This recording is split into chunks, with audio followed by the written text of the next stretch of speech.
আমি নবী কথা দিলাম রে, আমি নবী হাসরের ময়দানে থাকতে আমার একটা উম্মত জাহান্নামে নিতে দিব না।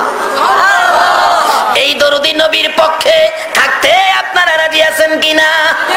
আমার আল্লাহ বন্ধুর ব্যথা দেখে বারবার আমার আল্লাহ বলতেন, বন্ধু গো এত ব্যথাই তুমি ব্যতীত কেন? আমি আল্লাহ কথা দিলাম হাসরের ময়দানে তোমার একটা উম্মত জাহান্নামে নিতে দেব না। যতক্ষণ পর্যন্ত তুমি নবী খুশি না হইবা ততক্ষণ পর্যন্ত আমি আল্লাহ জান্নাতের দরজা বন্ধ করব না।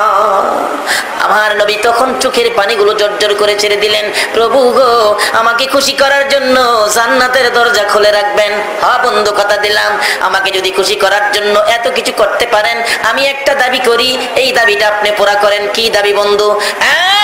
প্রভু হাসরের ময়দানে আমার উম্মতের গুনার খাতাগুলো আমি নবীর হাতে দিলে আমি খুশি হইব। আমার আল্লাহ বলেন, বন্ধু তোমার হাতে কেন দেওয়ার জন্য বলছো?